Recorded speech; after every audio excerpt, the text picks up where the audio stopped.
Asham akkam kabajamtoota keenya kan ashaamteek akkam nagaa fayyaa jirtu arras barnoota gabaabaa tokko isiniif qabannee dhufnee koorsii maakiroo ikoonomiksii irraa isiniif qabannee dhufnee namoonni chaanaala keenya faariyaa taatan sabskiraayib godhuudhaan nu cinaa dhaabbadhaa akkasuma namoonni haariyaa taatan ammallee laayik godhuudhaan barnoota keenya kana hordofaa teelegiraama keenya kan ashaamteek jala seenaa PDF garagaraati fi viidiyoolee garagaraa barnoota wajjin qawwali qabatu isiniif gadhiisaa jirra achiinis ilaaluu dandeessu amma barnoota keenya kanatti haa deebinu unit 2 irraa eegalla national income account jedha national income account jechuun galii biyyattii herreegaadhaan kan herreegamu national income account jenna national income account is the process of regarding analyzing and summarized adeemsa ittiin galmeessinu xiinxallee goolamne jechuudha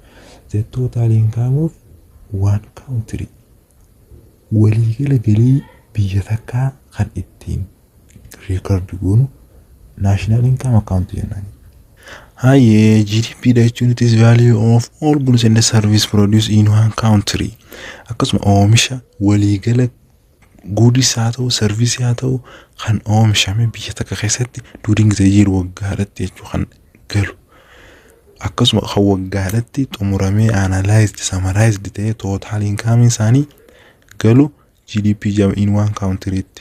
It is a matter of territory inni kan ilaallatu hanga daangaa biyyattii qofarratti daangaa biyyattii yeroo jennu akkasuma Itoophiyaa keessatti Jabuutii ilaallatu Soomaalii ilaallatu daangaa isiitirraa Eritrea ilaallatu Kenya ilaallatu Suudaan ilaallatu hanguma daangaa isii keessa galii isiitiif hunda sassaabdee yeroo waggaadhaan during the year hisaabdee kan galchitu analyzed kan gootu GDP jedhama jechuudha.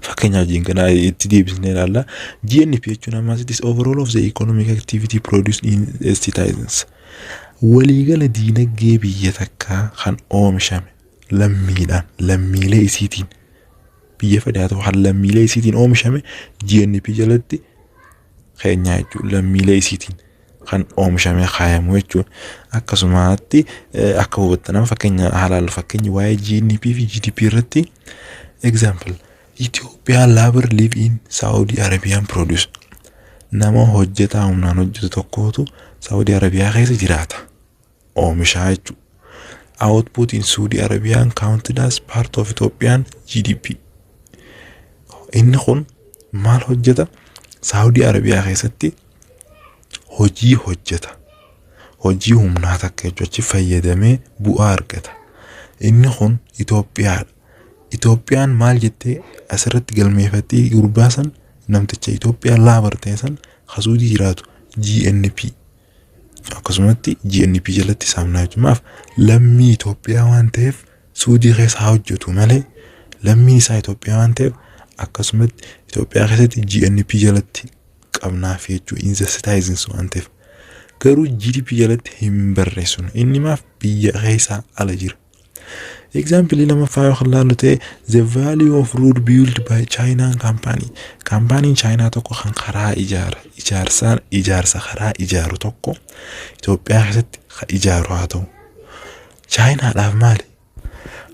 China GNP jettee yookaan isaabattu ta'e namticha amma lafa ijaarsa karaa hojjetu Itoophiyaan ammoo GDP jettee galmeeffatti maaliif daangaa Itoophiyaa keessa waan hojjechaa jiruuf jecha jechuudha. Akkanatti karaa gabaabaan isiniif ifama jeetiin hubadhaa.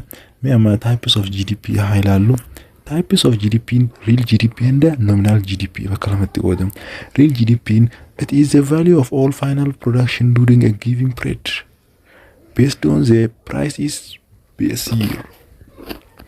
Maal jechuudha gatii yookaan oomisha waliigala xumurame yookaan xumura argate yeroo waggaan isaa xumuramee argatetti inni gatiin isaa jalqabaatiin hisaabu gatii pricing isaa bu'uura ta'een waggaa waggaadhaan pricing tokkoon pricing based ta'een kan value isaa hundi analyzed summarized ta'u real GDP naa jechuudha.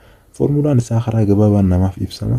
Real GDP price is constant. Laal tuqaa xiqqoo kana agartanii constant agarsiisa.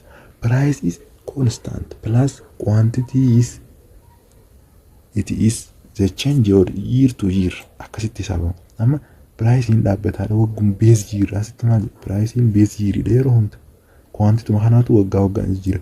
Kun 2010 yoo ta'e kun 2011 12 13 kan 2011 10 kanaan hisaabama jechuudha.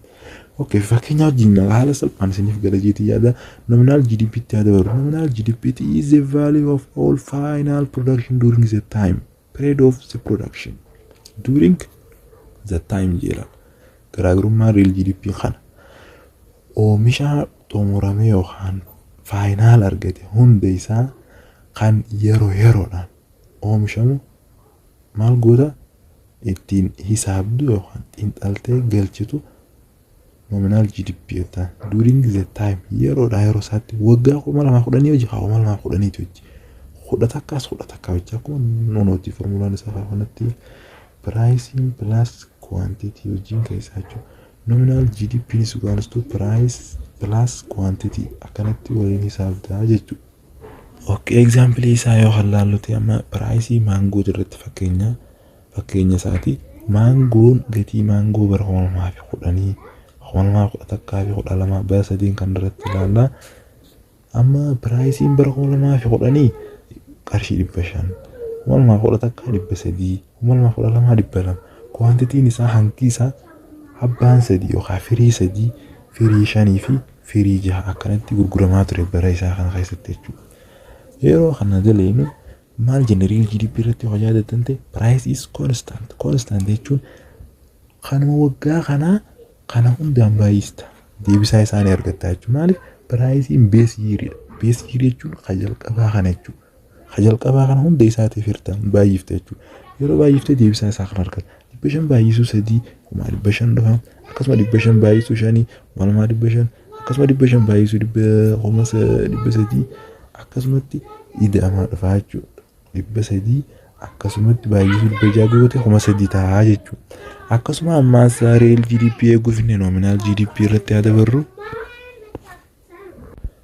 nominal GDP yoo halaallu ta'e nominal GDP it is the during the time or during the year to year maal jechuudha dhimma bakka waggumaa wakkatti kan hisaabamu inni mabrooma godhanii yoo kan gaafatu ta'e gatiin pricing fi quantity isaanis kanuma barasanii waliin baay'ifama. Kuma kudha takkaas akkasuma kanuma barasaniiti wajjin kuma kudha lamaas baruma isaati wajjin yeroo kan baay'ifamu ta'u qofa nominal GDP ta'a jechuudha. Nominal GDP yeroo kuma 500 baay'isuu jetteen kuma 500 300 baay'isuu 5 akkasuma kana kunis akkasuma deebisaa isaa kan laaltan ta'e calculationaan formulaa sana fayyadamtanii deebisaan isaa akkan isiniif dhufa jechuudha. Okay, real growth rate fi nominal growth rate itti dabarru.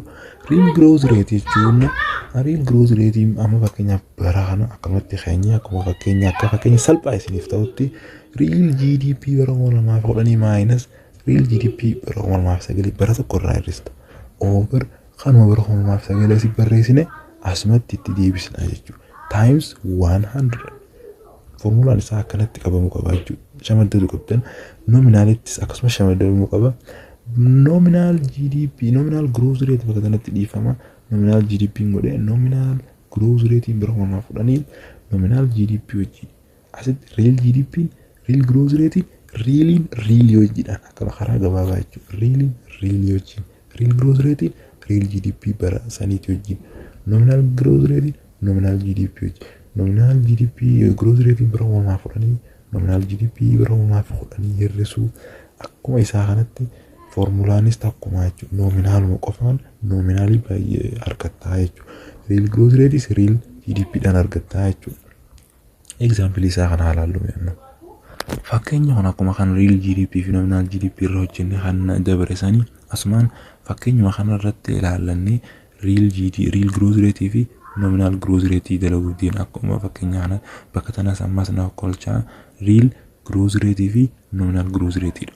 Isa kanaas akkasuma real joosi gaafate akkuma durennetti realiidhaan real bara kana maaf akkana goonee waan ta'e wanni kana gooneef bara 2010 hir'isuu bara 2009 akka fakkeenya formulaa isaatti formulaa isaa haala yoo ilaaltan ta'e 2009 asitti 2009 waan hin jirreef yeroo hunda banaa ta'a jechuudha kanatti barris waan hin jirreef.